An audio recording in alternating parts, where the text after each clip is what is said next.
춘천 외곽의 조용한 마을. 이른 아침, 얇은 린넨 커튼 사이로 햇살이 부드럽게 들어온다. 김용수 할아버지, 올해 78. 여느 때와 다름없이 새벽 6시 정각에 눈을 떴다. 물 끓이기, 녹차 내리기, TV 켜기. KBS 아침 뉴스를 보며 조용히 하루를 시작한다. 겉보기에는 완벽한 루틴, 평온한 노년의 일상이다.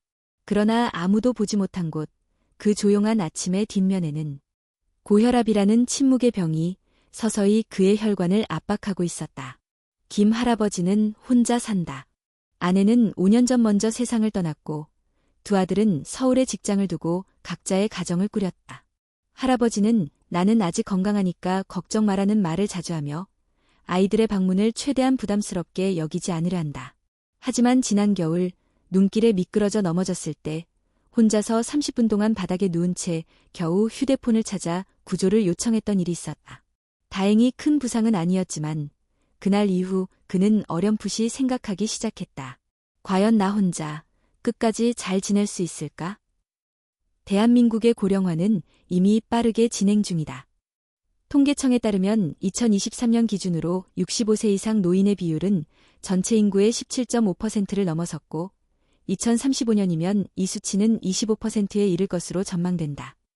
그중 특히 혼자 거주하는 독거노인의 수는 해마다 증가하고 있다. 이들은 가족의 보호망 바깥에서 스스로를 책임지며 살아가고 있다. 이러한 현실에서 가장 큰 위협 중 하나가 바로 고혈압이다. 고혈압은 단순히 혈압 수치가 높다는 것을 의미하는 것이 아니라 그 수치가 언제, 어떻게, 누구에게 영향을 미칠지 모른다는 데에 그 진짜 위험성이 있다.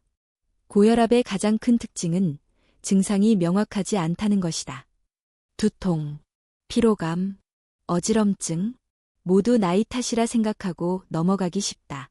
그러나 그 방심 속에서 뇌졸중이, 심근경색이, 실신과 낙상이 갑작스럽게 찾아온다. 특히 혼자 사는 노인에게는 위험이 훨씬 더 크다. 왜냐하면 누군가 옆에서 이상하다고 말해주는 사람이 없기 때문이다. 이야기는 단순한 의학 정보나 경고가 아니다. 이것은 실제로 존재하는 5가지 시나리오를 통해 독거노인이 고혈압으로 인해 얼마나 다양한 위험에 노출되어 있는지를 보여주는 기록이다. 이야기 속 주인공들은 우리가 일상에서 마주칠 수 있는 평범한 사람들이다. 부산의 이경자 할머니, 인천의 박정호 할아버지, 전주의 신명자 할머니. 그들은 모두 스스로를 잘 돌보고 있다고 믿었지만 예기치 못한 순간에 위기를 맞았다.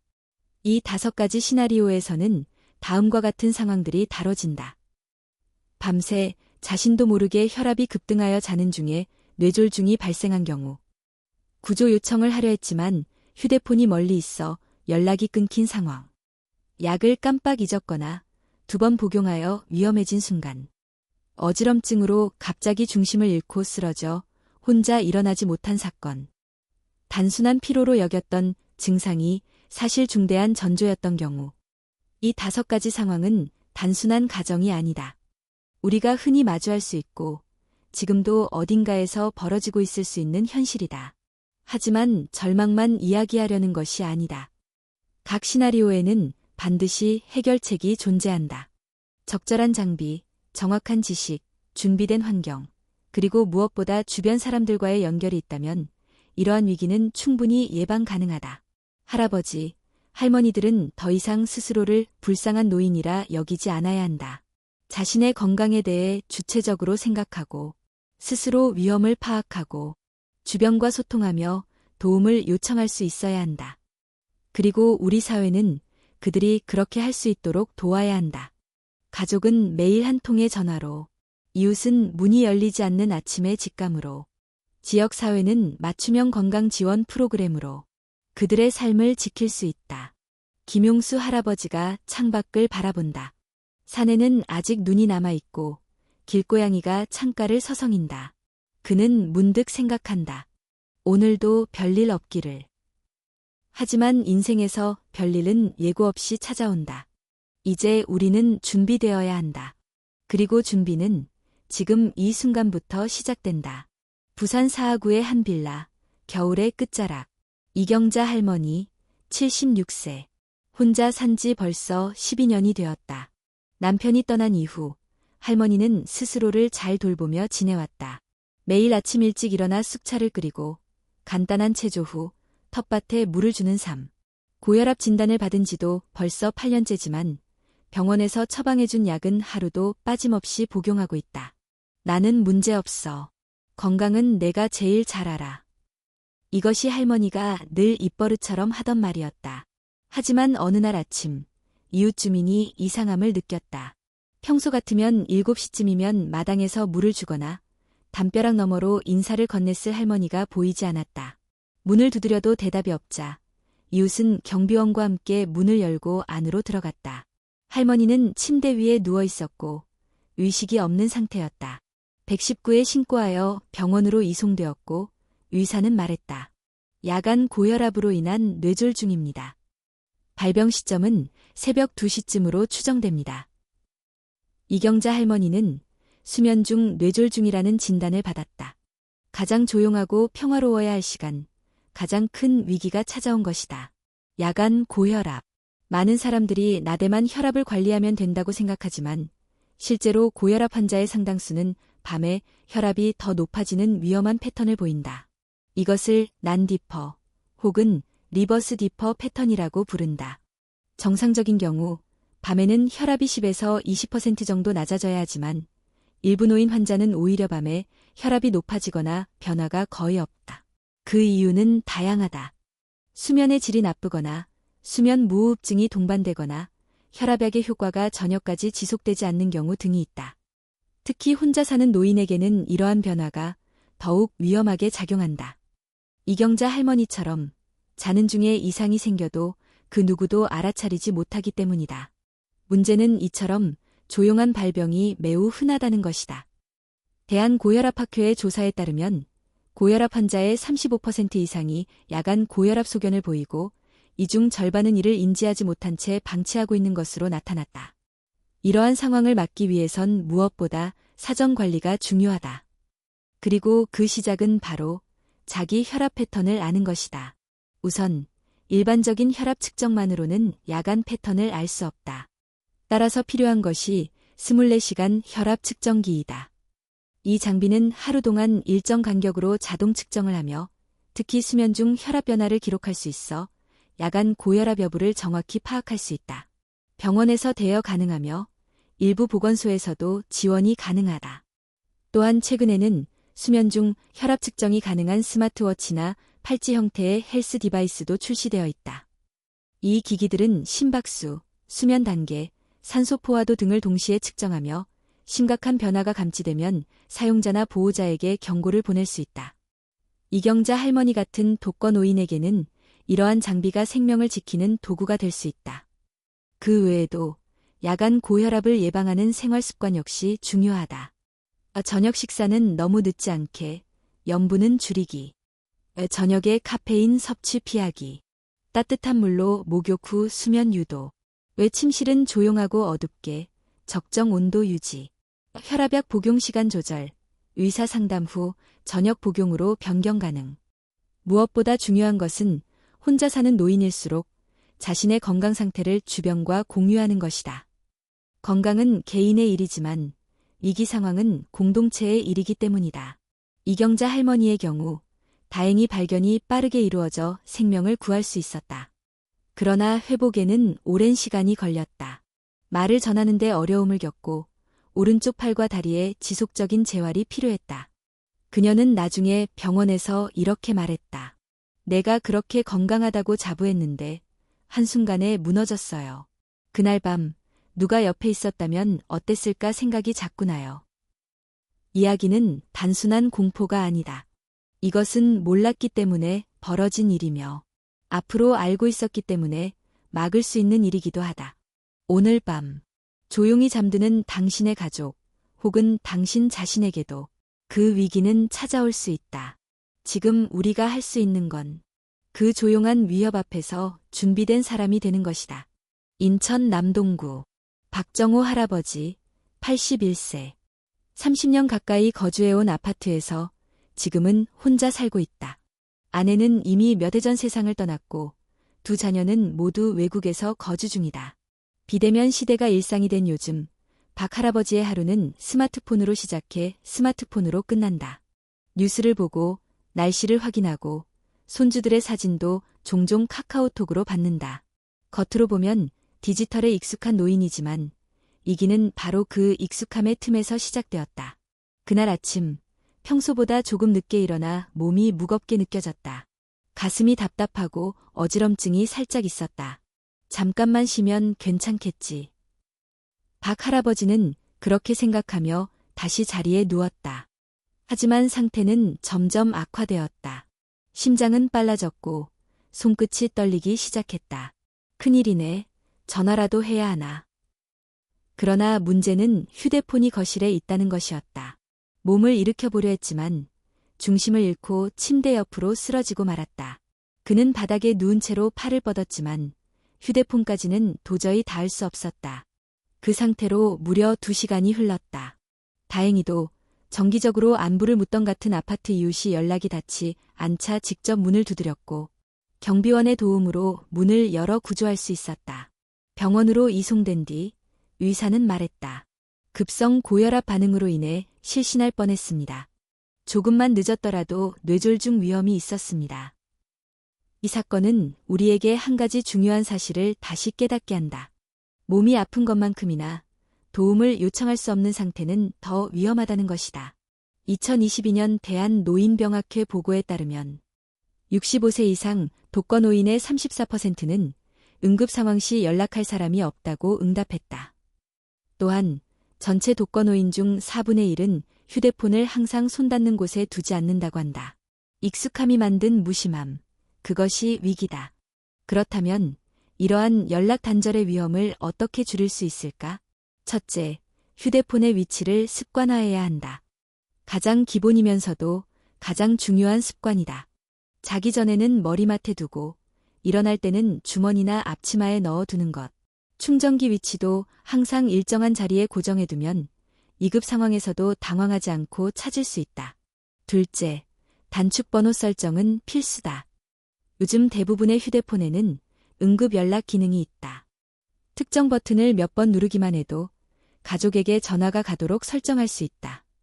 예를 들어 전원 버튼을 3번 연속 누르면 딸에게 자동으로 전화가 걸리게 한다면 위급한 상황에서 손의 힘이 약해져도 쉽게 도움을 요청할 수 있다. 셋째, 응급 버튼 또는 웨어러블 디바이스의 활용. 목걸이형 응급 버튼, 손목 시계형 호출기 등은 요즘 복지센터나 보건소에서도 대여가 가능하다. 낙상이나 움직임 없음이 감지되면 자동으로 보호자에게 알림이 가는 기능도 있어 독거노인에게 특히 유용하다. 박 할아버지와 같은 상황에서는 단 한 번의 버튼 누름이 생명을 구할 수 있다. 넷째, 이웃과의 관계 맺기. 가족이 멀리 있다면 가까운 이웃이 가장 빠른 응급 대응자가 될 수 있다. 매일 아침 창문을 여는 시간, 혹은 복도에서 인사를 주고받는 간단한 루틴만으로도 이상 신호를 빠르게 감지할 수 있다. 박 할아버지를 도운 것도 바로 그 이웃이었다. 다섯째, 1일 1회 연락 캠페인의 실천. 자녀들과 매일 정해진 시간에 간단한 메시지라도 주고받는 습관을 들이자. 오늘 혈압 132, 78. 잘 있음. 약 복용 완료. 컨디션 보통. 이 짧은 문장 하나가 연락 두절의 위기를 미리 막아줄 수 있다. 심지어 단지 하루 연락이 안 된 것만으로도 자녀는 비정상을 인지하고 바로 확인에 들어갈 수 있다. 또한 정부는 2023년부터 별표 디지털 취약계층 응급 지원 시스템 별표를 확대 시행하고 있다. 일정 연령 이상의 독거노인을 대상으로 무료로 응급 센서를 설치해주고 이상 징후 발생 시 지역보건소 또는 119와 연결되도록 하는 프로그램이다. 이러한 제도는 본인이 요청하지 않으면 진행되지 않기 때문에 주변 가족이나 이웃의 역할이 매우 중요하다. 마지막으로 가장 중요한 것은 도움 요청을 부끄럽게 여기지 않는 문화다. 노인 세대는 남에게 패기치지 말자는 정서가 강하다. 하지만 건강과 생명은 외회다. 요청은 책임이고 소통은 생존이다. 박정호 할아버지는 지금도 같은 아파트에 살고 있다. 그날 이후 그는 휴대폰을 항상 주머니에 넣고 다닌다. 딸과는 아침 저녁으로 짧은 메시지를 주고받는다. 목에는 작고 가벼운 응급 버튼이 늘 걸려 있다. 그리고 그는 말한다. 혼자 살지만 이제는 혼자가 아니라는 느낌이 들어요. 언제든 누군가와 연결되어 있다는 것, 그게 제일 큰 위안이에요. 연락이 되지 않는다는 것, 그 자체가 위기라는 것을 기억해야 한다. 당신의 부모 혹은 당신 자신이 오늘 하루 동안 연락이 안 된다면 그것은 단순한 침묵이 아니라 신호일 수 있다. 우리는 그 신호를 무시하지 않는 사람이 되어야 한다. 대구 달서구 조용한 골목 안 오래된 2층 단독주택에서 혼자 살고 있는 최순애 할머니는 올해 74세다. 아들 내에는 모두 서울에 있고 손주들은 이제 중학생이다. 할머니는 언제나 정갈하게 정돈된 방 안에서 직접 밑반찬을 만들고 약속된 시간마다 약을 챙겨 먹는다. 그녀 스스로 나는 병원에서 하란 대로 다 하니까 괜찮아라고 자부심을 가지고 있었다. 하지만 며칠 전 평소와 다르지 않던 아침에 사고가 발생했다. 할머니는 아침 식사를 마치고 약을 챙기려다 문득 기억이 헷갈렸다. 오늘 아침 약을 먹었나? 아니면 아직 안 먹었지? 이 질문에 스스로 답을 못하자 할머니는 결국 혹시 안 먹었을지도 모르니 한 번 더 먹자는 결론을 내렸다. 하지만 그 선택은 예상보다 더 위험했다. 그날 점심 무렵 할머니는 갑작스러운 어지럼증과 식은땀, 전신 무력감을 느끼며 바닥에 주저앉았다. 다행히 인근 교회 지인의 방문으로 병원에 긴급히 이송되었고 의사는 말했다. 혈압이 급격히 떨어졌습니다. 약을 중복 복용한 것이 원인으로 보입니다. 복약 실수. 언뜻 보기에는 별일 아닌 듯 보이지만 특히 고혈압 환자에게 있어 복약의 오류는 치명적인 결과를 가져올 수 있다. 약을 한 번 건너뛰면 혈압이 급등하고 반대로 2번 복용하면 혈압이 급격히 떨어져 실신이나 낙상, 심하면 혼수 상태까지 이를 수 있다. 대한노인약물학회에 따르면 65세 이상 노인의 40% 이상이 매달 한 번 이상 복약 실수를 경험하고 있으며 그중 가장 흔한 실수는 복용 여부 기억 착오였다. 즉, 이미 먹은 약을 안 먹었다고 착각해 한 번 더 복용하는 것이다. 그 원인은 다양하다. 나이가 들수록 기억력이 감퇴되고 약의 종류가 많아질수록 구분이 어렵다. 눈이 침침해 라벨을 잘 읽지 못하고 같은 색깔의 알약이 여러 종류이면 더욱 혼동이 생긴다. 게다가 고혈압 환자들은 보통 하루에 여러 종류의 약을 여러 번 나눠서 복용한다. 최순애 할머니의 경우도 아침, 점심, 저녁으로 각각 다른 종류의 약을 12알씩 복용하고 있었기에 하루 약 16알 정도를 항상 기억하고 관리해야 했다. 그렇다면 이러한 복약 실수를 방지하기 위한 실질적인 방법은 무엇일까? 첫째, 요일별 복약함 사용. 시중에는 월 1, 아침, 점심, 저녁으로 구분된 복약함이 많이 나와 있다. 일주일 분량의 약을 한꺼번에 준비해두고 하루에 3번, 정해진 시간에 해당 칸의 약만 복용하면 되므로 기억력에 의존할 필요가 없다. 특히 복약함에는 알약을 보호하는 뚜껑과 라벨이 있어 시각적으로도 큰 도움이 된다. 둘째, 복약 알림 앱 설치. 스마트폰이 익숙한 어르신이라면 복약 시간을 설정하면 알림이 울리는 앱을 사용하는 것도 매우 효과적이다. 복약 후 복용 완료 버튼을 눌러야 알림이 멈추므로 실수 방지도 된다. 자녀가 원격으로 앱을 관리해주는 기능도 있어 가족이 함께 복약 관리에 참여할 수 있다. 셋째, 기록 노트 작성. 디지털 기기가 익숙하지 않다면 종이 노트의 날짜와 시간, 복용 여부를 직접 체크하는 방식도 좋다. 할머니는 병원에서 받은 달력 뒤에 약 먹음 표시를 직접 펜으로 남기기 시작한 이후로 실수가 현저히 줄었다. 넷째, 약 봉투의 그림과 색상 사용. 병원이나 약국에 요청하면 약 봉투에 간단한 그림이나 색상 코드를 표시해 줄 수 있다. 예, 해 그림 아침, 해지는 그림 저녁, 노란 봉투 점심. 이런 시각적 도구는 글을 잘 읽지 못하거나 외국어가 익숙하지 않은 노인에게 특히 유용하다. 다섯째, 약 복용 시간 통일화. 의사와 상의하여 가능한 한 약을 하루 1, 2번으로 줄이고 같은 시간대에 몰아서 복용할 수 있도록 조정하는 것도 좋은 방법이다. 요즘은 하루 한 번 복용하는 장기형 고혈압 약도 많이 나와 있어 복약 부담을 줄일 수 있다. 여섯째, 약 복용 상태를 가족과 공유. 복약 여부를 카카오톡으로 간단히 보고하거나 오늘 약 다 먹음이라는 사진 한 장을 보내는 것도 좋다. 자녀 입장에서도 안심이 되고 노인 스스로도 책임감을 갖고 복약을 관리하게 된다. 실제로 최순의 할머니는 이번 일을 계기로 생활 패턴을 전면 개편했다. 복약함을 구입하고 딸과 함께 복약 알림 앱을 설정했으며 매일 저녁마다 딸과 5분 통화를 통해 약 복용 여부를 확인받는다. 할머니는 말한다. 전에는 약이 그냥 귀찮고 번거로운 존재였는데 이제는 내가 살기 위한 약속 같은 느낌이야. 내가 나를 지키는 첫 번째 약속이 약 먹는 거야. 복약은 단순히 약을 삼키는 행위가 아니다. 그것은 자신의 건강을 돌보는 태도이고 가족과의 연결을 이어주는 신호이며 위기를 예방하는 가장 확실한 선제 조치다. 약 하나의 실수가 생명을 위협할 수 있다는 사실. 하지만 그 하나를 바로잡는 것도 그만큼 생명을 지키는 일이 될 수 있다. 전라북도 전주시 덕진구 78세 신명자 할머니는 작은 전통 한옥에서 혼자 살고 있다. 남편은 오래전 돌아가셨고 두 딸은 모두 서울에서 직장 생활을 하며 한 달에 한 번꼴로 찾아온다. 할머니는 자립심이 강해 나는 혼자서도 잘 살 수 있어요. 라는 말을 입버릇처럼 한다.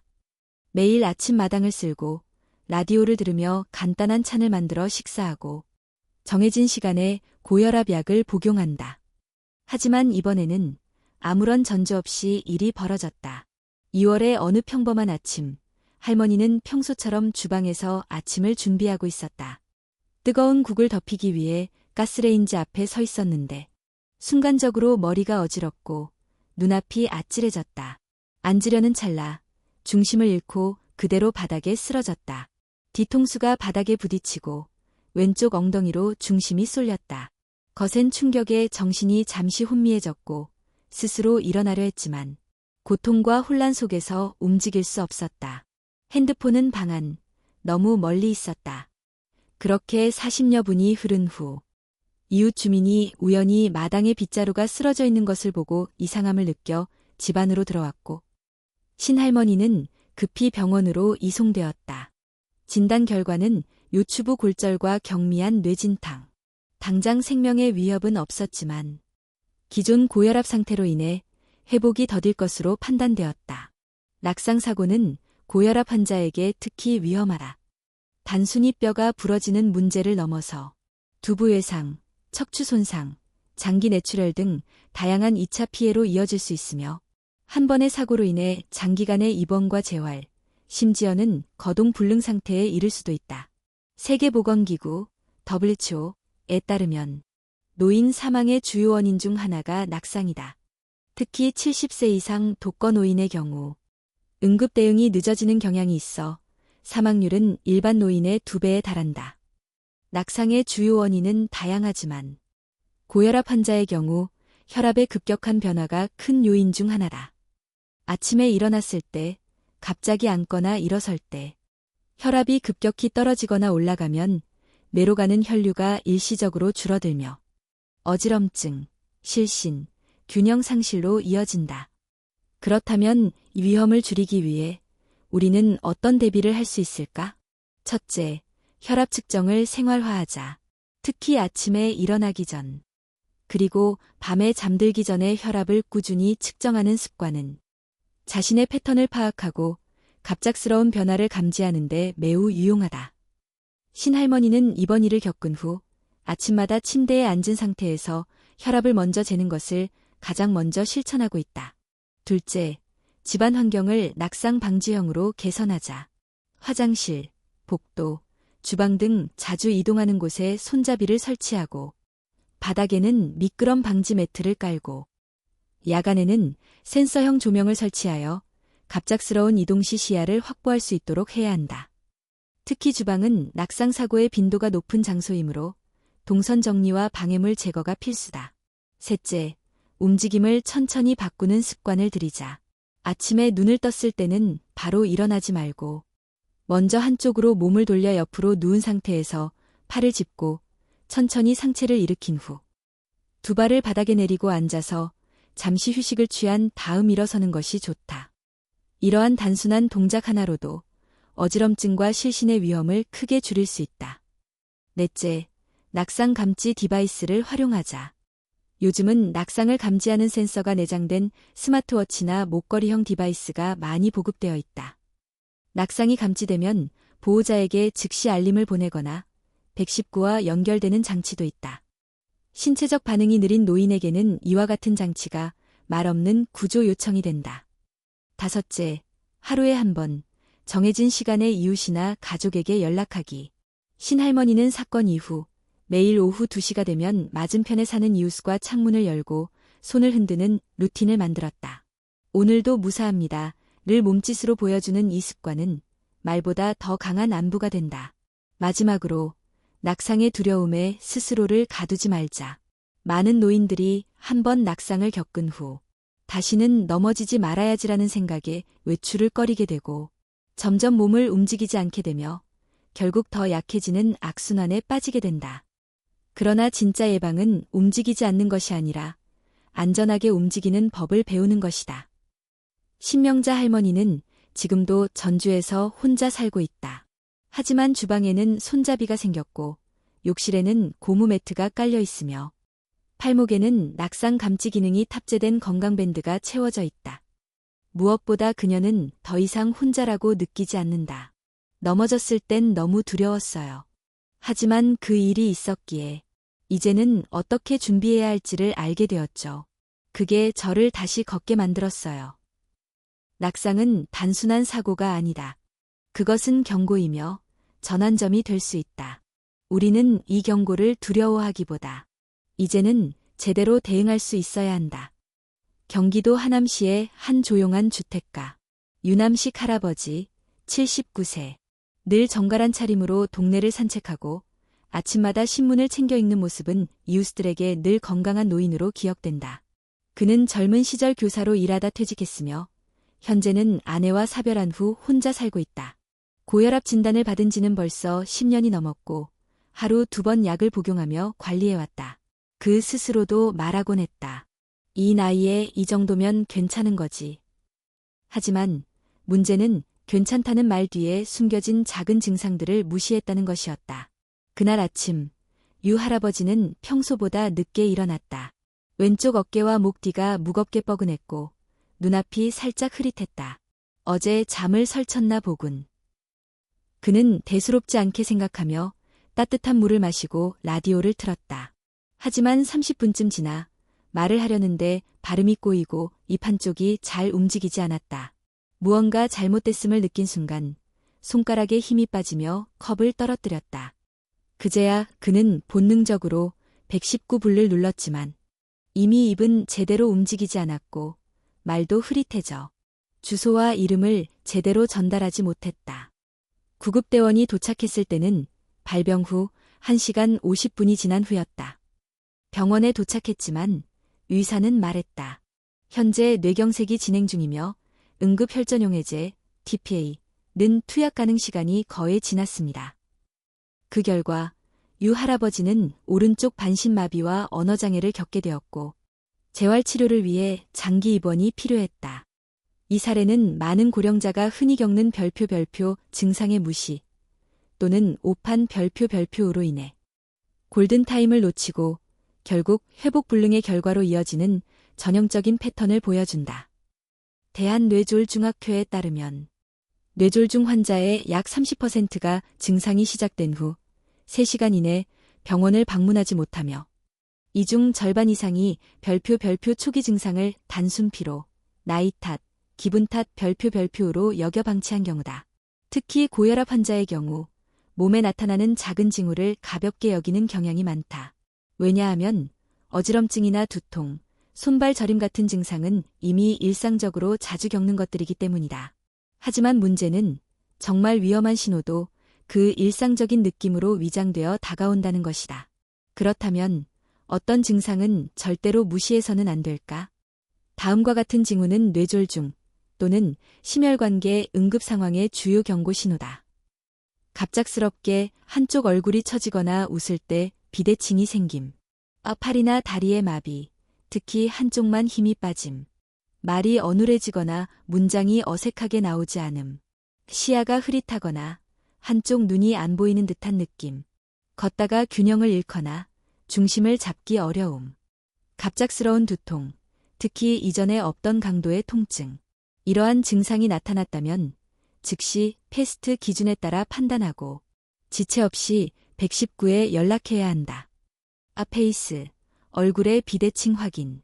뇌아엄즈, 양팔을 들어 한쪽에 힘이 없는지 확인.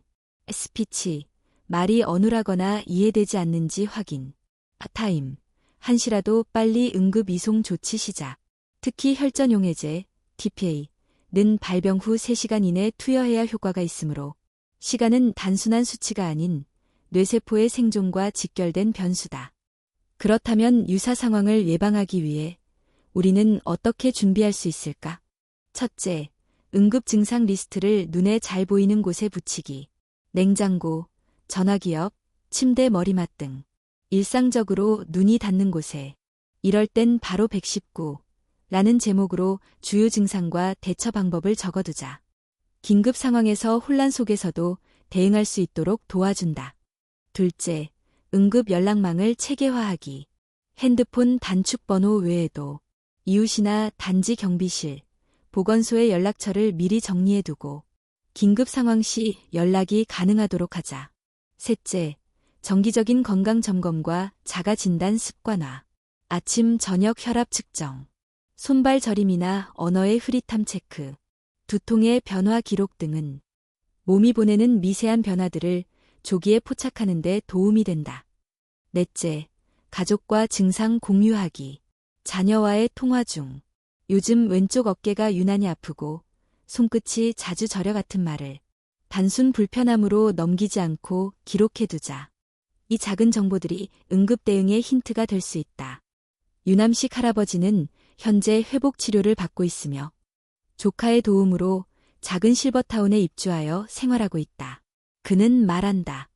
그날 아침 그냥 피곤하다고 넘기지 않았다면 지금쯤 내 2다리로 걸어 다녔을지도 모르지. 이제는 몸이 보내는 신호를 절대 무시하지 않기로 했어.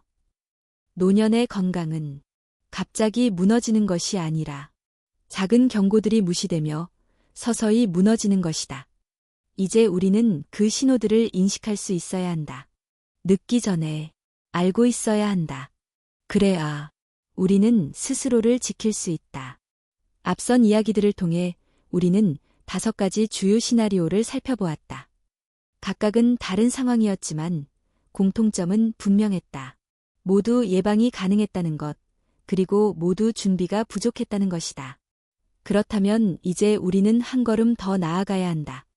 단순히 사례를 듣고 조심해야지라고 생각하는 수준을 넘어서 나 자신이 얼마나 위험한 상태에 놓여 있는지 구체적으로 점검하고 그에 맞는 대책을 세워야 한다. 이제부터는 각 개인이 자신의 건강 위험 지도를 직접 그려보는 시간이다. 이 지도는 의학적 전문 지식 없이도 현재 나의 건강 상태, 생활 환경, 습관, 인식 등을 바탕으로 실질적인 위험 수준을 판단할 수 있도록 구성되었다. 개인 리스크 지도는 크게 4가지 영역으로 나누어진다. 1. 신체적 상태와 질환 이력. 2. 생활 환경과 거주 조건. 3. 생활 습관과 행동 패턴. 4. 건강에 대한 인식과 대처 능력. 각 항목에 대해 스스로 답해보고 점수를 매겨보면 나의 현재 위험 수준을 객관적으로 판단할 수 있다. 1. 신체적 상태와 질환 이력. 나이는 몇 세인가? 6,569세, 0.7079세, 1.80세 이상, 2점. 고혈압 외에 다른 만성질환, 당뇨, 심장질환, 신장질환 등이 있는가? 없음, 0.1개 있음, 1.2개 이상 있음, 2점. 과거에 뇌졸중, 심근경색, 낙상 등의 경험이 있는가? 없음, 0.1회, 1.2회 이상, 2점. 최근 1개월 내 어지럼증, 가슴 두근거림, 실신 경험이 있는가? 없음. 0점 가끔 있음. 1점 자주 있음. 2점. 이 생활 환경과 거주 조건. 현재 누구와 함께 살고 있는가? 가족과 동거. 0점 주말에만 가족 있음. 1점 완전 독거. 2점. 응급 상황 시 연락 가능한 사람이 가까이 있는가? 10분 이내 연락 가능. 0점 30분 이내. 1점 연락 어려움. 2점. 집안에 낙상 예방 설비가 갖춰져 있는가? 손잡이, 미끄럼 방지 매트 등. 충분히 있음. 0점 일부 있음. 1점 없음. 2점. 119나 보건소와의 응급 시스템이 준비되어 있는가? 있음. 0점 일부 있음. 1점 없음. 2점. 3. 생활 습관과 행동 패턴. 하루의 혈압을 측정하는 빈도는 2회 이상. 0점 가끔 함. 1점 거의 하지 않음. 2점. 약 복용은 어떻게 하고 있는가? 정확한 시간에 실수 없이. 0점 가끔 잊음. 1점 자주 있거나 실수. 2점. 수면과 식사는 규칙적인가? 매우 규칙적. 0점 때때로 불규칙. 1점 자주 불규칙. 2점. 하루 평균 신체 활동량은 30분 이상 걷기 또는 운동. 0점 주 2, 3회 활동. 1점 거의 없음. 2점. 4. 건강에 대한 인식과 대처 능력. 고혈압, 뇌졸중, 심장질환에 대한 지식을 가지고 있는가? 충분히 알고 있음. 0점 일부만 알고 있음. 1점 거의 모름. 2점. 위험 증상이 나타났을 때 어떻게 해야 할지 알고 있는가? 알고 있고 실천 가능. 0점 일부만 알고 있음. 1점 전혀 준비되어 있지 않음. 2점. 증상이 있어도 참거나 무시하는 편인가? 절대 그렇지 않음. 0점 때때로 참음. 1점 자주 무시함. 2점. 최근 6개월 이내 건강 관련 교육, 검진, 세미나 등에 참여한 경험이 있는가? 있음. 0점 없음. 2점. 점수 분석. 각 항목에서 얻은 점수를 모두 더하면 총 0점부터 32점까지 나올 수 있다. 점수별 위험 수준은 다음과 같다. 0에서 8점. 낮은 위험. 비교적 건강하고 환경도 잘 정비되어 있음. 현재의 관리 방법을 유지하면 됨. 9에서 16점. 중간 위험. 일부 위험 요인이 존재하므로 개선이 필요. 약 복용 실수, 주거 환경 미비, 응급대처 미숙 등. 17점 이상. 고위험. 여러 위험 요인이 중첩되어 있음. 주거 환경 개선, 건강관리 시스템 보완, 응급대처 능력 강화가 시급함. 이 평가표는 단순한 수치가 아니다. 이것은 별표나 자신을 들여다보는 거울이며 미래를 바꾸는 설계도 별표이다. 예를 들어 나의 점수가 19점이라면 다음과 같은 구체적인 행동을 시작해야 한다. 복약 실수 줄이기 위해 요일별 약통 사용. 매일 아침 혈압 측정 루틴 만들기. 핸드폰 단축번호 설정 및 응급 버튼 착용. 너 주방, 욕실 환경 개선. 1일 1회 가족 연락 실천. 건강 관련 교육 프로그램 참여 신청. 이러한 작은 행동 하나하나가 내 위험 점수를 낮추고 결국 내 삶의 안정과 존엄을 지켜주는 기반이 된다. 건강은 결과가 아니다. 건강은 과정이다. 그 과정은 수동적인 치료가 아닌 능동적인 준비에서 시작된다. 지금 이 글을 읽고 있는 당신이 그 첫 발을 내딛는 바로 그 순간, 당신의 위험 지도는 새로운 방향으로 그려지고 있을 것이다. 앞서 우리는 개인이 자신의 위험 수준을 점검하고 그에 따른 계획을 세울 수 있도록 리스크 지도를 함께 그려보았다. 이제부터는 그 계획을 실제로 실행에 옮기기 위해 어떤 도구와 네트워크를 활용할 수 있는지를 살펴볼 차례다. 노년의 건강을 지키는 데 있어 가장 큰 걸림돌은 몸의 변화에 빠르게 반응하지 못하는 신체적 한계와 혼자서 모든 걸 감당해야 하는 사회적 고립이다. 하지만 이 두 가지 문제를 해결할 수 있는 열쇠가 바로 기술과 커뮤니티다. 기술은 개인의 신체 기능을 보완하고 커뮤니티는 외로움을 막고 위기 상황에 대한 대응력을 높인다. 1. 고혈압 관리 기술, 작지만 강력한 동반자. 현대 기술은 고혈압 환자의 삶을 크게 변화시키고 있다. 복잡하고 번거로운 병원 진료나 수기 기록 없이도 집에서, 손안에서 실시간으로 건강을 체크할 수 있는 시대가 되었다. 가장 기본적이면서도 효과적인 장비는 전자혈압계다.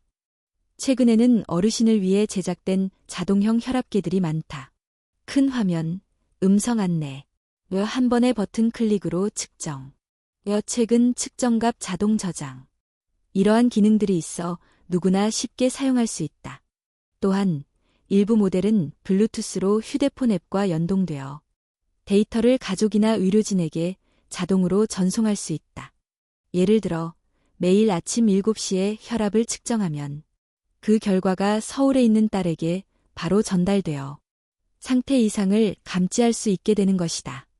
그 외에도 스마트워치 또는 헬스밴드는 심박수, 수면 패턴, 운동량, 낙상 여부 등을 실시간으로 체크한다. 이 기기들은 어르신의 움직임이 갑자기 멈췄을 때 자동으로 경고 알림을 전송하거나 낙상이 감지되면 응급센터에 자동 연결되도록 설정할 수 있다.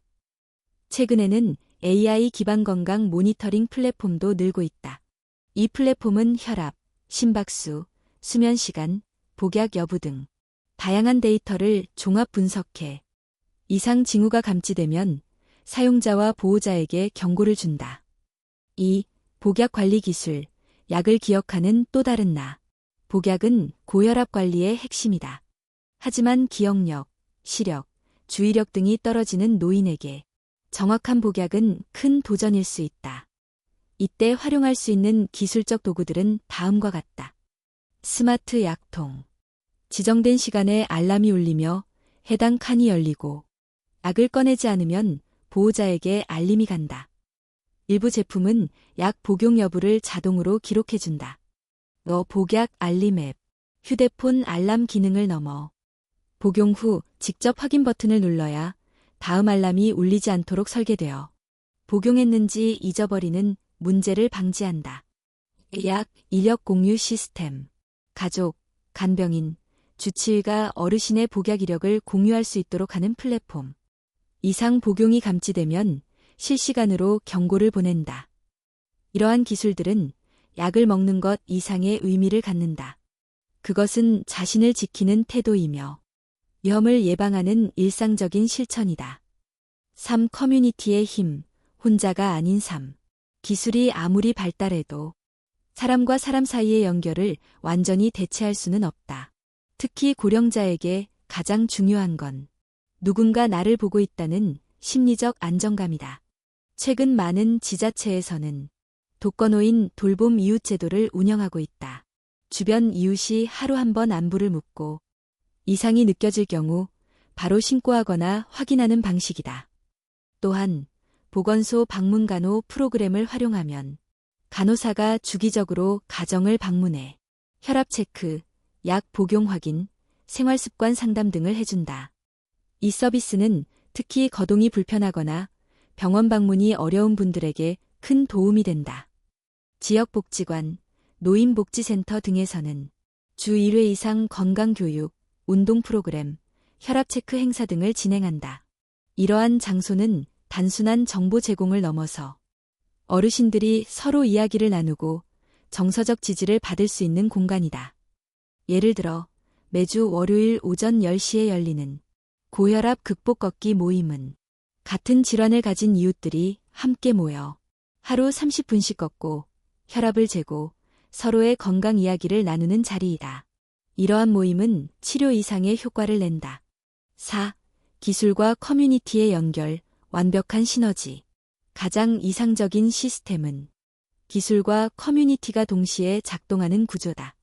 예를 들어 어르신이 스마트 밴드를 착용하고 이 밴드가 낙상을 감지하면 보호자와 함께 등록된 지역 돌봄 이웃에게도 알림이 가고 근처에 있는 이웃이 먼저 방문 확인, 필요시 즉각 119 신고로 연결. 이처럼 기술 플러스 사람이 하나의 네트워크로 움직일 때 어르신의 생명은 몇 초 더 빠르게, 더 안전하게 지켜질 수 있다. 옷 준비는 기술도, 사람도, 지금부터. 많은 어르신들이 기술을 어렵다. 나와는 상관없다고 생각한다. 하지만 요즘의 기술은 복잡한 설명 없이도 작동할 수 있도록 설계되어 있다. 그보다 중요한 건 누군가 곁에서 처음 한 번만 도와주는 것이다. 가족, 이웃, 복지사, 간호사, 누구든 그 첫걸음을 함께 해줄 수 있다면 그 다음은 생각보다 훨씬 수월하다. 그리고 커뮤니티는 특별한 시스템이 없어도 만들 수 있다. 아침에 창문을 열고 이웃과 눈인사하기. 매일 같은 시간에 전화를 주고받기. 우편함에 짧은 메모를 남기는 것. 이러한 사소한 연결이 위기의 순간에 큰 힘이 된다. 기술은 지켜준다. 커뮤니티는 안심시킨다. 그리고 이 두 가지는 혼자 사는 노인이라는 외로움 속에서 다시 함께 살아가는 삶으로 이끄는 디딤돌이 된다. 다음 장에서는 이 두 가지를 가장 잘 연결해 줄 수 있는 존재, 가족의 역할에 대해 이야기해 본다. 기술도, 제도도 결국은 관심이라는 마음에서 출발하기 때문이다. 앞선 장에서 우리는 기술과 커뮤니티가 고혈압을 앓는 독거노인의 삶을 어떻게 보호할 수 있는지 살펴보았다. 하지만 아무리 정교한 시스템이 있어도 가장 깊은 마음의 빈자리를 채울 수 있는 것은 가족의 손길이다. 고혈압은 단지 수치의 문제가 아니다. 그 배경에는 고립, 불안, 무관심에 대한 두려움이 깔려 있다. 그리고 그것은 숫자나 기계로는 완전히 해결할 수 없는 영역이다. 노년기에는 신체적 기능만이 아니라 정서적 안정 또한 건강의 중요한 축이 된다. 아무리 건강한 식사와 운동을 해도 나는 혼자다. 아무도 내 안부에 관심이 없다는 생각이 들면 그 자체로 몸에 해로운 영향을 끼친다. 경상북도 구미시에 사는 김연애 할머니는 올해 82세다. 남편은 15년 전 먼저 세상을 떠났고 자식들은 모두 수도권에 거주하며 1년에 몇 번 내려온다. 할머니는 고혈압과 당뇨를 동시에 앓고 있지만 항상 이렇게 말하곤 했다. 애들 바쁜데 나 아프다고 얘기해서 뭐해. 귀찮게 하고 싶지 않아. 그러나 작년 겨울 김 할머니는 복약을 제때 하지 않아 혈압이 급상승했고 심한 두통과 어지럼증으로 쓰러질 뻔했다. 다행히 이웃의 신고로 응급조치가 가능했지만 그 이후 자녀들과의 관계는 조금 달라졌다. 그날 이후 딸은 매일 아침 엄마 잘 주무셨어요? 오늘 약 드셨어요? 라는 문자를 보냈고 아들은 주말마다 영상통화로 얼굴을 보여주었다. 할머니는 달라졌다. 복약 실수는 현저히 줄었고 식사도 제때 챙겨 먹기 시작했다. 무엇보다 얼굴빛이 밝아졌다. 하루에 한 번이라도 애들 목소리를 들으면 약도 더 꼼꼼히 챙기게 돼. 괜히 더 건강해야겠다는 생각이 들어. 이 짧은 말 속에 가족이 주는 존재감과 의미가 건강에 어떤 영향을 미치는지 고스란히 담겨 있다. 가족의 역할은 거창하지 않다. 돈이 많이 들거나 시간을 매일 쏟아야 하는 것도 아니다. 중요한 건 별표 관심과 지속성 별표이다. 매일 1회, 정해진 시간에 연락하기. 아침 인사 문자, 점심 후 통화, 저녁에 짧은 영상통화. 이러한 루틴은 기계적인 확인처럼 보일 수 있지만 어르신에게는 하루의 흐름을 잡아주는 기준이 된다. 특히 일정한 시간에 반복되면 기다림의 의미가 생긴다. 건강 데이터를 함께 관리하기. 요즘은 혈압 측정기나 복약 앱이 가족과 연동되는 경우가 많다. 자녀가 부모의 측정 결과를 실시간으로 확인하고 이상이 감지되면 바로 연락할 수 있다. 예를 들어 혈압이 160 이상으로 올라갔을 때, 약 복용이 2회 연속 누락됐을 때, 일정 이상 움직임이 없는 경우, 이런 알림이 자녀에게 전달되면 빠르게 전화의 상태를 확인하고 필요한 조치를 할 수 있다.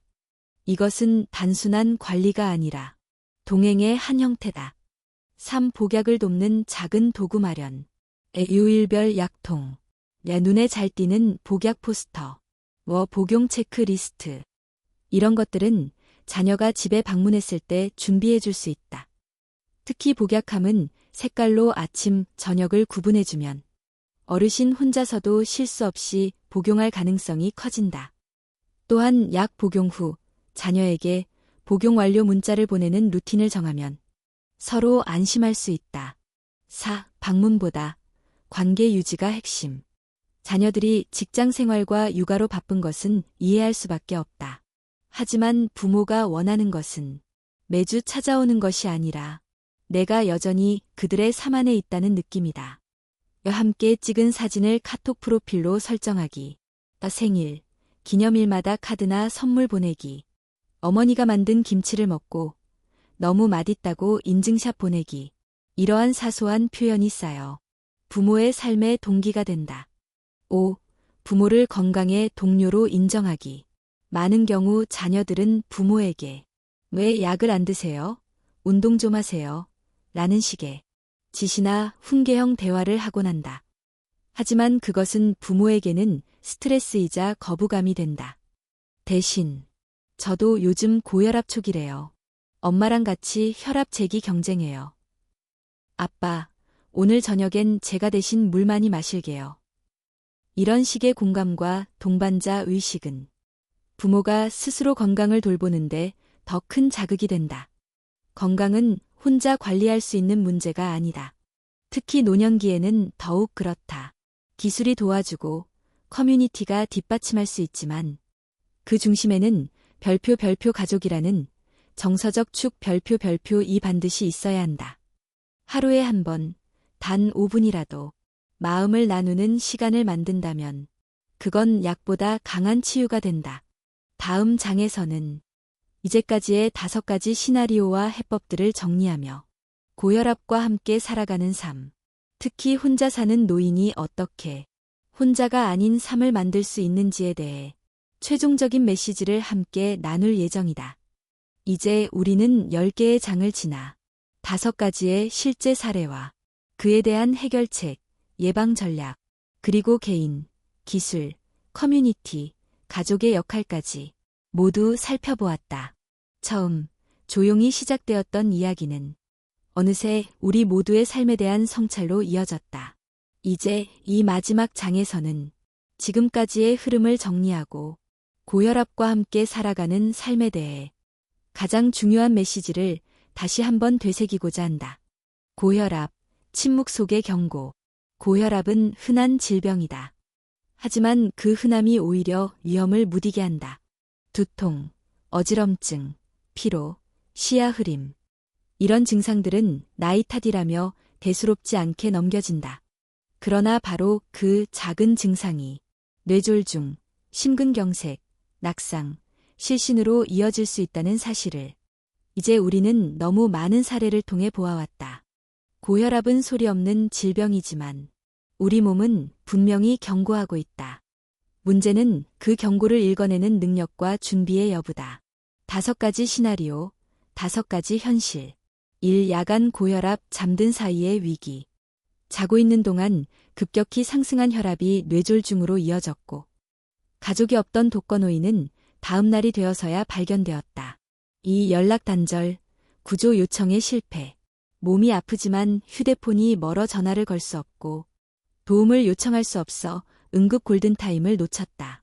3. 복약 실수, 약 하나가 만든 위기. 이미 복용한 약을 또다시 복용하거나 아예 잊어버려서 혈압이 급변하고 낙상이나 실신을 유발했다. 4. 낙상, 어지럼증 후의 고통. 단순히 넘어졌을 뿐인데 고관절 골절, 척추 손상, 뇌진탕 등 장기 치료가 필요한 심각한 후유증으로 이어졌다. 5. 경고 무시, 기회는 지나가고 말이 어눌해지고 얼굴이 비틀렸지만 잠을 못 자서 그런가? 라는 말로 넘기고 응급치료 시기를 놓쳐 반신마비 상태가 되었다. 이 5가지 사례는 실화이거나 매일 전국에서 실제로 벌어지는 일들이다. 그리고 이 모든 시나리오에는 공통점이 있다. 조금만 일찍 알았더라면, 조금만 준비했더라면 피할 수 있었다는 것이다. 혼자 살지만 혼자가 아닌 삶. 독거노인이라는 단어는 어쩌면 외롭고 위험한 이미지를 떠올리게 한다. 하지만 우리는 이야기 속의 주인공들이 그 위기를 극복해내는 과정을 보았다. 이경자 할머니는 스마트밴드와 자동 혈압계를 통해 밤에도 자신의 상태를 체크하게 되었고, 박정호 할아버지는 응급버튼과 이웃과의 연결을 통해 안전망을 만들었다. 최순애 할머니는 복약 앱과 딸과의 약속으로 실수를 줄였으며, 신명자 할머니는 낙상 감지 장치와 집안 환경 개선으로 다시 혼자서도 걷게 되었고, 유남식 할아버지는 증상의 중요성을 깨달은 후 자신의 몸을 더욱 자주 관찰하게 되었다. 그들은 모두 여전히 혼자 산다. 그러나 더 이상 혼자가 아니다. 기술이 옆에 있고, 이웃이 있고, 가족의 관심이 있다. 예방은 선택이 아니라 책임. 우리는 이제 건강이라는 개념을 단순한 치료 중심에서 예방과 준비 중심으로 옮겨야 한다. 그리고 그 준비는 아주 사소한 것에서 시작될 수 있다. 혈압을 하루 2번 재는 습관. 약을 먹었는지 기록하는 노트 1권. 복도에 설치한 손잡이 하나. 단축번호로 설정한 자녀 전화번호. 하루에 1번 나누는 안부 전화. 이 모든 것이 오늘을 안전하게 하고 내일을 더욱 건강하게 만든다. 함께 살아가는 사회로. 마지막으로, 이야기는 개인만을 향한 것이 아니다. 우리 모두를 향한 이야기다. 자녀들은 부모의 삶에 더 많이 참여해야 한다. 괜찮아요. 저는 잘 있어요. 라는 말 뒤에 숨어있는 고요한 두려움을 들여다보아야 한다. 이웃들은 잠깐의 관심을 멈추지 말아야 한다. 창문이 열리지 않는 아침. 우편물이 쌓여있는 현관을 그냥 지나치지 말아야 한다. 사회는 제도와 시스템을 더 촘촘하게 만들어야 한다. 고령자가 기술에 접근할 수 있도록 돕고, 응급 상황에 더 빠르게 대응할 수 있는 체계를 갖춰야 한다. 그리고 우리 스스로는 나이 듦을 두려워하지 않도록 건강하게 나이 들 수 있는 준비를 지금부터 시작해야 한다. 끝맺음의 말. 이제 당신에게 묻고 싶다. 당신의 부모는 지금 어떤 환경에 살고 있는가? 당신 자신은 미래에 어떤 노년을 기대하고 있는가? 그리고 오늘, 당신은 무엇을 준비하고 있는가?